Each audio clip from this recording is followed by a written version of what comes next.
Hello everyone, this is John Hashmat and welcome to Physics Simply. In this video I will be solving the paper 4 exam for October-November 2021 variant 1. So let's get started. Question 1 says some physical quantities are scalars and other physical quantities are vectors. State how a vector quantity differs from a scalar quantity. We can say that vectors have magnitude and direction while scalars have magnitude only and no direction. Part B says circle the vector quantities in the list. Acceleration is a vector, so we circle it. Energy is a scalar. Mass is a scalar. Momentum is a vector. Temperature is a scalar. Time is scalar. Speed scalar. Velocity is a vector. So these are the three answers. Don't get tricked by the 2 marks. You must circle all vector quantities in this question. Part C says a microphone in a recording studio has a mass of 0.55 kilograms and the weight W. Calculate the weight. The weight is equal to the mass multiplied by the gravity field strength. So we multiply 0.55 times 9.8. That gives an answer of 5.39, which is approximately 5.4 newtons. Part I says a microphone is suspended from the ceiling by a cord attached to a small ring. Figure 1.1 shows the microphone pulled to one side and kept stationary by a horizontal thread. So we have three forces here: the weight of the microphone and the tension from the horizontal thread and the tension in the cord. And these forces must balance each other so that the microphone is at rest or in equilibrium. The tension T in the horizontal thread is 8.1 newtons. Determine graphically the magnitude and the direction relative to the vertical of the resultant of W and T. Use a scale of 1 centimeter is equal to 1 newton or greater. So if you use a scale of 1 to 1, 8.1 newtons, that is the same newtons and centimeters, and the vertical force known as the weight of the microphone is 5.4. So we have two forces. One force is to the right, and that is 8.1, and one force is downwards, which is 5.4 newtons. That is the weight, and we need to get the resultant of these two forces. If we draw it head to tail like this, the resultant will be the connection from this point to this point and pointing with the arrows of the original forces. So it will be like this. Now we draw the exact drawing. We measure a horizontal force 8.1 centimeters long and the weight is acting vertically. So we use a protractor to measure a 90 degrees angle. So like this, we adjust the protractor and mark the 90 degrees here to draw the new force. Now we bring the ruler at the end of the first arrow and we adjust the angle to be 90 degrees. Now we draw the new force as 5.4 centimeters. So this is the end of the arrow. And now we're going to connect the starting point to the ending point. This is the starting point here at the 0. And we use the ruler to close the triangle to draw the resultant force. This is the resultant and it measures 9.8 centimeters. And then we label the forces on the diagram. We have here 8.1 newtons and here we have 5.4 newtons. And this is the resultant. And we need the angle from the vertical to get the direction. So this is the angle. So we use the protractor to get this angle from the vertical. We place the center at the end or the intersection of the lines and we adjust the protractor a little. This reads an angle from the top 0 that is approximately 56 degrees. So for the magnitude of the resultant force we have 9.8 newtons and the direction we have 56 degrees relative to the vertical. Not all of you will get the same exact numbers because in drawings there is a chance in error. So don't feel awkward if you got different numbers. If they are close enough, then they are correct. Part I says, state and explain how the magnitude and direction of the resultant in CII compares with the force on the ring due to the tension in the cord. So if these two forces apply a resultant force of 9.8 in this direction, the cord must be in the opposite direction and also 9.8 so that they balance or they cancel each other. So we say that they are equal in magnitude and opposite in direction so that all forces balance or in equilibrium. Question 2 says a student carries out an experiment using a plastic beaker that contains 0.24 kilograms of water. At 17 degrees Celsius, the thermal capacity of the beaker is negligible. Define thermal capacity. It is the energy needed to raise the temperature. of an object, not of 1 kilogram of a substance, because this is not specific thermal capacity, this is just thermal capacity by 1 degree Celsius or 1 Kelvin. Part B says several ice cubes are at a temperature of 0 degrees Celsius ready to melt. The ice cubes are dropped into the water and the internal energy of the water decreases. That's energy removed from the water and given to the ice. Part I says give a simple molecular account for this decrease in internal energy. We say that energy is transferred from the water to the ice as the molecules of the water lose kinetic energy and move slower. Part I says the specific heat capacity of water is 4,200 joules per kilogram degrees Celsius. Calculate the decrease in internal energy of the water as its temperature decreases from 17 degrees Celsius to 0 degrees Celsius. Now we have specific heat capacity. We use the equation energy is equal to mc delta theta or delta T. We have the mass 0.24 mentioned before in the question, and the specific heat capacity here is 4,200. And then we multiply by the change in temperature between 17 and 0, so it's 17. That gives an answer of 17,136, so we can approximate that to 1.7 times 10 to the power 4 joules. Part C says as the temperature of the water decreases, some of the ice melts. Explain why this ice melts. We can say that the energy gained from the water is used to overcome or break intermolecular forces and increase the spaces between molecules. Since in liquids, forces are weaker than solids or slightly weaker than in solids. Part I is about latent heat, so you can skip this for the new syllabus. It says describe how to determine the specific latent heat of fusion of ice using this experiment. State any other measurements that the student needs to make. So we say that if the beaker is well insulated, the energy lost by the water is equal to the energy gained by the ice, and we say that we need to measure the mass of the melted ice.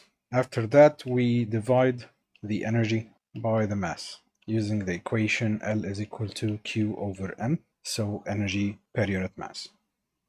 Question 3 says figure 3.1 shows a balloon inflated with air. The pressure of the air at the inner surface of the balloon keeps the rubber stretched. Explain in terms of the momentum of the molecules why there is a pressure at the inner surface of the balloon. We say that gas molecules move randomly and collide with the inner wall of the balloon. When they rebound or recoil, the change in momentum exerts a force over the area of the wall. That came from that the force is equal to the change in momentum per unit time, or the rate of change of momentum.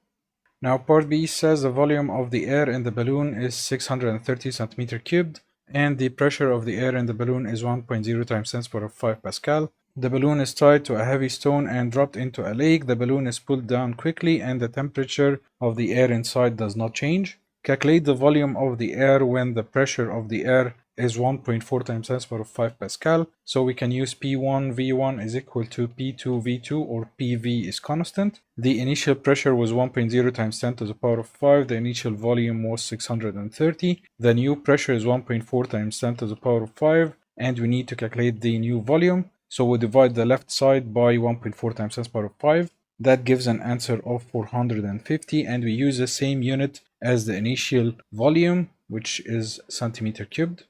Part I says the balloon and stone stop moving when the stone hits the bottom of the lake. The temperature of the air now begins to decrease. Explain why the volume of the air in the balloon decreases as the temperature decreases. We explain that as temperature decreases, the molecules move slower or lose kinetic energy and collide less frequently, or we say that the rate of collisions decrease and with smaller or less momentum, so the pressure inside gets less than outside the balloon. If we had more marks here, we could say that there is a resultant force inwards on the balloon which pushes the walls of the balloon inwards.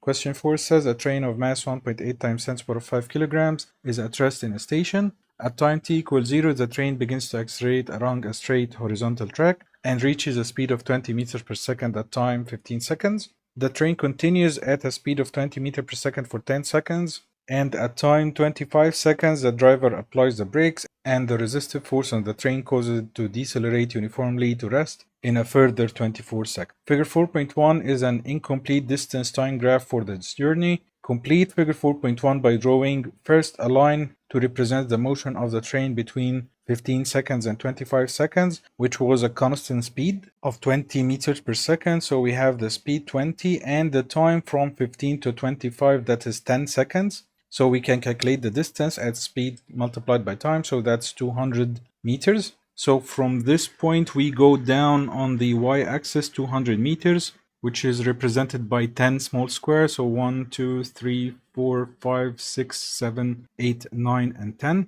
So this is a point here. And the time is at 15. So we connect a straight line between 2 points from here to here. And double I says a curve to represent the motion of the train between time 0 and time 15 seconds. And at 0, it was at rest, so the speed must be 0, so the gradient of the graph must start with 0. So we start with a horizontal line and then curving up. So we can draw it like this. It does not have to be a specific shape, but we have to end with the same gradient as the straight line after that. So we can draw it like this. Part B says calculate the kinetic energy of the train between 15 seconds and 25 seconds. We have the mass of the train 1.8 times 10 to the power of 5 and the speed 20. And kinetic energy is equal to half mv squared. So that is half times 1.8 times 10 to the power of 5 and then multiplied by the speed squared 20 squared. That gives an answer of 3.6 times 10 to the power of 7 joules. Part C says while the train decelerates to rest, it does work against the resistive force and its kinetic energy decreases. Define work. It is the product of force and distance moved in direction of the force, or we can say the parallel distance to the force. Part double I says use figure 4.1 to determine the distance moved by the train while it decelerates. So going back to the graph here, while it decelerates is from this point to the top of the graph at this point here. So this is 560 and this point here is at 320. So we subtract 560 minus 320, that gives us an answer of 240 meters. Part triple I says calculate the resultant force acting on the train while it decelerates, but we do not have the acceleration or the deceleration of the train. We can say that the work done is equal to the force multiplied by the distance, since we have the distance. And the work done is equal to the kinetic energy lost. So the kinetic energy lost 3.6 times 10 to the power of 7 is equal to the unknown force multiplied by the distance 240. So we divide the left hand side by 240 to get the force. And the answer will be 1.5 times 10 to the power of 5 newtons or 150,000 newtons. Question 5a says, explain in terms of the behavior of light rays what is meant by the principal focus of a thin converging lens. It is the point on the principal axis where rays parallel to the axis meet or intersect after passing through the lens. So after the lens, they all intersect at the focal point or the focus. Part B says, state what is meant by the focal length. It is the distance from the focus to the optical center of the lens, going from the center of the lens to the focal point. Part C says a lens is used to produce a focused image of an object on a translucent screen. Figure 5.1 shows the object O and its image I. So we have the object and the image, but we do not have the lens. And we have every 5 squares representing 1 centimeter on this graph grid. Part I says consider the straight ray that passes from the tip of O to the tip of I and find the position of the lens. Mark the position of the lens by drawing a vertical line L from the top of the grid to the bottom. So we just connect a straight line from the top to the top like this, going all the way to the image. And the point of intersection is the point of the optical center of the lens. So we will draw a straight line at this point vertically on the graph grid. And the question required that we label this line L. Now part double I says on figure 5.1 draw a ray that passes through one of the principal focuses and determine the focal length of the lens. So we can draw the line that is parallel to the principal axis at first, going from the top of the object towards the central line of the lens, parallel to the principal axis. and then connect this line to the top of the image or the head of the image, and the point where it meets the principal axis is the focal point. So we need to measure this distance, but in terms of the squares of the graph, not using a ruler. So we have 5 squares here, that's 1 centi, another 5, another 5, so that would be a total of 3 centimeters. So we write down here 3.0 centimeters. Not all of you will get the same exact distance because when drawing you also have errors even in this type of questions. Part triple I says object O is a printed document that includes a large letter R on the side facing the lens. The top edge of the document corresponds to the tip of O. Figure 5.2 shows the printed document. On figure 5.3, mark a tick in one of the boxes to indicate how the image on the translucent screen appears to someone who is looking at the screen from point B, which is behind the screen, and explain why the image has this appearance. So it will look like this, and we say because the image is inverted vertically and laterally. Question 6 says X-rays are electromagnetic waves. Figure 6.1 shows the position of X-rays in the electromagnetic spectrum arranged according to increasing wavelength. 3 components of the spectrum are unnamed but labeled J, K, and L. State the names of these 3 components. So going from gamma rays, X-rays, then here we have ultraviolet, we have visible light in the middle, and before visible light we have infrared. And the one with the highest wavelength or longest wavelength is radio waves. So for J, that is ultraviolet. For K, we have infrared. And for L, we have radio waves. Double I says state which of these 3 components has the lowest frequency, the one with the longest wavelength. So it will be radio or radio waves. Question B says calculate the frequency of X-rays that have a wavelength of 1.2 times 10 to the power negative 9 meters in a vacuum, and in a vacuum the speed is given as 3 times 10 to the power of 8. You must know that. So frequency is equal to the speed divided by the wavelength. So 3 times 10 to the power of 8 divided by 1.2 times 10 to the power of negative 9. That gives an answer of 2.5 times 10 to the power of 17, and the unit here is hertz. Part CI says describe one medical use of X-rays. We can say that they are used in bone or skeletal imaging, where X-rays are incident on a body part. Bones absorb X-rays, while soft tissue allows the rays to pass towards a film or detectors to form an image on a screen or on the film.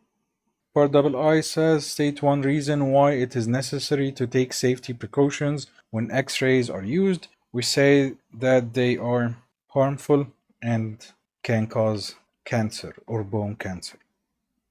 Question 7 says a plastic rod becomes negatively charged when it is rubbed with a woolen cloth. Describe in terms of particles how the rod becomes negatively charged when rubbed with the cloth. We say that electrons are transferred from the cloth to the rod. Since the rod becomes negatively charged, it must gain extra electrons. Part B says a light conducting ball is at rest on the metal table. When the rod is brought close to the ball, as shown in figure 7.1, the ball jumps upwards to the rod. Explain why the ball jumps up. We say that free electrons in the ball move downwards, leaving the top of the ball positively charged. So attraction between opposite charges over a short distance is greater than repulsion between further like charges.